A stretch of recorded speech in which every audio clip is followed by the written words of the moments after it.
there's also people who say, and senior military officers and others who say very clearly, well, look, Trump actually should just declare victory and get out.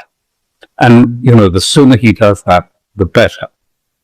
And, they are very careful not to say anything too much about, the damages that are inflicted in Israel, because the propaganda inside Israel is very strong too. The censorship is huge. There is a 5-year prison sentence for photographing incoming Iranian missiles. There is a 5-year prison sentence for photographing the aftermath. Yes, I know you've probably seen videos of, the remains of bombs and so on. But as the Israeli news magazine 972, they have reported that these videos that we see are being run by the authorities in Israel, by their public relations departments, deliberately to show almost, banal images. A slightly damaged car, debris in the street, accompanied by messages, only light injuries have been experienced. And they're mostly, almost all, they are sort of an Indian or a Sri Lankan has been injured by these missiles. So they are deliberately showing a little glimpse of the debris. And in one case, they were attacked by a locals who said, no, what are you filming this? This is nothing. Film what really has happened here. And, the camera crew just ignored them and continued. So I'm just trying to paint a picture that for Israelis, do they know how damaging the Iranian attacks are? Do they have a sense of the balance in this war? I don't think they do really have a proper sense of it. For those reasons, because of the endless sort of good news propaganda, and also because, nothing is allowed to be shown. However, last night, it was reported after the Iranian barrage that 7 million people were in shelters for the whole night. Well, my understanding is that equates almost exactly to the population of Israel at 7.5 million, I think. There must be a greater sense of something wrong. But I guess a lot of people just cross their fingers and hope that, this is all going to turn out to be, a divine victory for Israel. So that's on the Israeli side. On the Iranian side, it's much easier to see because we've seen the photographs of, after iftar and people. Quite clearly, Iran is now more together, more engaged than since the revolution in 79. They are fully behind the state and fully supporting it, and they are resilient and tough. When occasionally you see when a missile comes and lands nearby, they just stay. They don't run. They don't run for the shelters. They just stay out in the squares at night when this happens.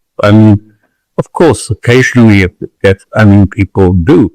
And of course, a lot of the strikes have been on, I think Iran says they've had 20 hospitals attacked in this period. That's from the Iranian source that they say the head of the medical service say 20 hospitals have been attacked, schools have been attacked, residential blocks have been attacked. Of course, people have to run when that sort of attack is taking place. But by and large, the resilience is strong. You just heard Alastair Crooke, former British intelligence officer and Middle East expert, expose a shocking reality. There's a massive information war happening alongside the physical conflict.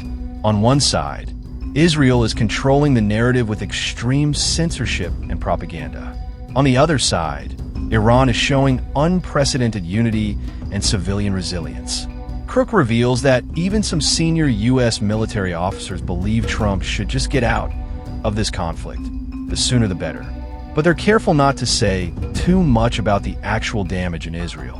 Why? Because inside Israel, the truth is being tightly controlled. Crooke drops the first bombshell. In Israel, there's a 5-year prison sentence for photographing incoming Iranian missiles. Another 5-year sentence for photographing the aftermath. This isn't exaggeration. This is reality.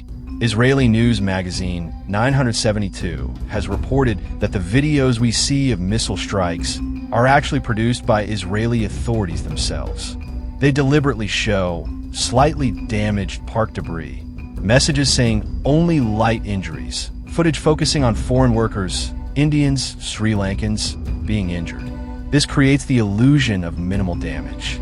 Crooke describes a telling incident. Locals tried to tell camera crews, No, what are you filming? This is nothing. Film what really has happened here. But the camera crews ignored them and continued showing the sanitized version. This is how Israel maintains its propaganda bubble. Now consider what this means for ordinary Israelis. Do they know how damaging the Iranian attacks really are? Do they have a proper sense of the balance in this war? According to Crooke, most Israelis don't, because of endless good news propaganda, complete censorship of real damage, a narrative of divine victory for Israel. But reality breaks through sometimes. Crooke reports, after the Iranian barrage, 7 million Israelis were in shelters for the entire night. That's nearly the entire population of Israel, 7.5 million people. You'd think this would create panic. You'd think this would make people question the war. But instead, many Israelis cross their fingers and hope for that divine victory. The propaganda is working for now. Now let's contrast this with Iran. Iran is more together, more engaged than since the revolution. Crooke states this clearly. They are fully behind the state and fully supporting it. This isn't just political rhetoric. It's visible in how Iranians behave during attacks. When missiles land nearby, they don't run for shelters. They stand their ground. They stay out in the squares at night. This isn't recklessness. It's resilience. It's a collective decision to not be terrorized. Crooke emphasizes, they just stand. They don't run. They just stay out in the squares at night when this happens. This psychological strength is a powerful weapon in itself. Of course, Crooke acknowledges that Iranians do take cover when necessary. When hospitals, schools, and residential blocks are attacked, people have to run. Iran claims 20 hospitals have been attacked. Schools have been hit. Residential areas are being targeted. These are serious strikes. But even with this damage, the Iranian response is different from Israel's. There's no censorship, no prison sentences for photographing damage, no PR teams sanitizing the footage. The Iranian people see the reality, and they respond not with fear, but with unity. This is the fundamental difference Crooke exposes. Israel hides the truth to maintain morale. Iran faces the truth and grows stronger because of it. Let's connect these dots. The Israeli government fears its own people seeing the real damage. Why? Because if Israelis saw the true scale of destruction, if they understood that 7 million people are spending nights in shelters, if they saw unedited footage of actual damage, the support for this war might collapse. So they control the narrative with censorship, prison sentences, sanitized PR footage, a narrative of light injuries. Meanwhile, in Iran, the government doesn't need to hide the damage because the people already understand the stakes.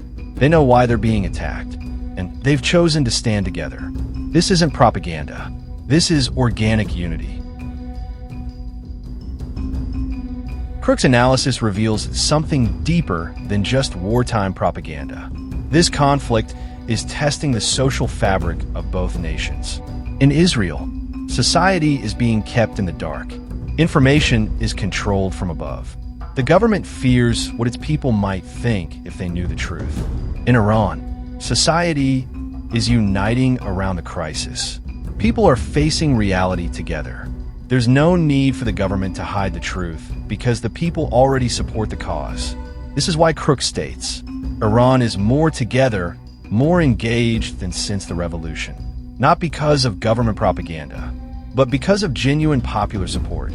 When missiles land, Iranians don't run, they stand. This isn't just resilience. It's a political statement. Consider the strategic implications. A nation that hides the truth from its people is a nation that doesn't trust its people. A nation that unites in the face of attack is a nation that believes in its cause.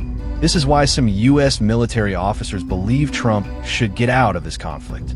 They see the reality. Israel's information control is a sign of weakness, not strength.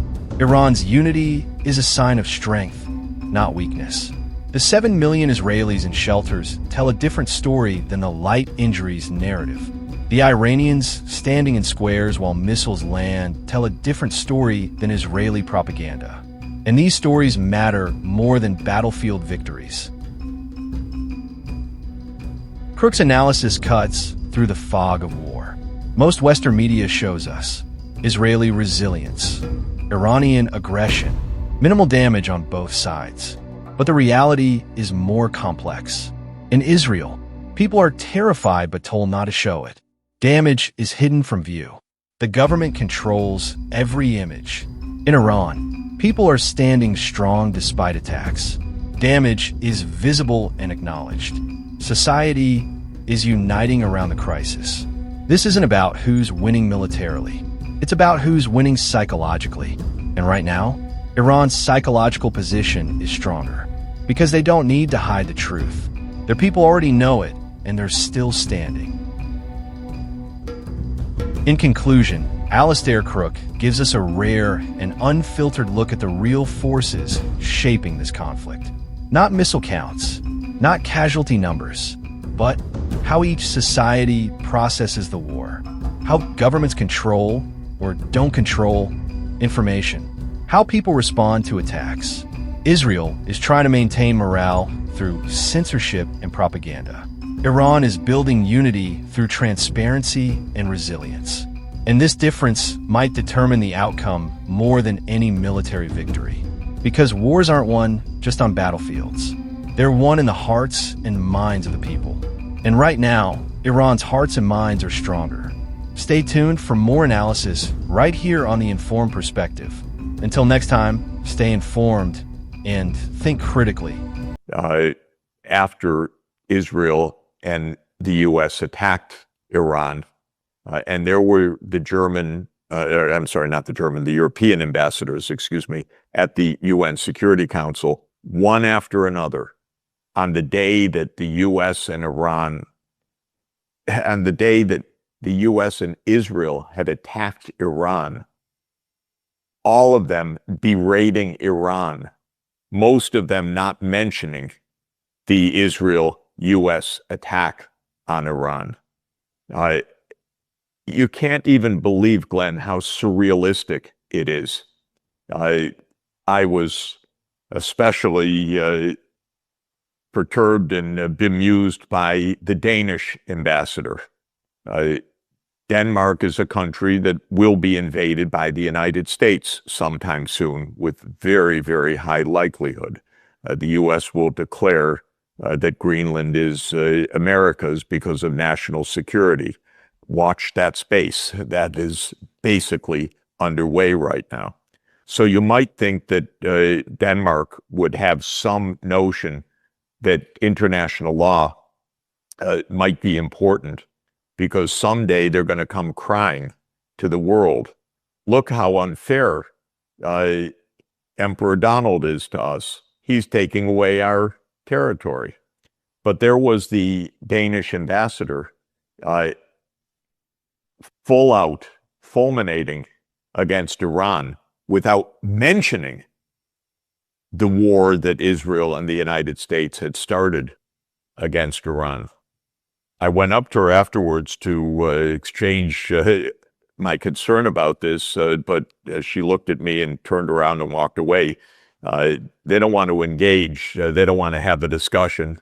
But the pathetic nature of this is really something sad for Europe, to simply, completely fall into line with American and Israeli madness is something that you would not have thought of Schumann or Monet or the other architects of Europe, people who knew what World War II had meant and who aimed to stop a World War III.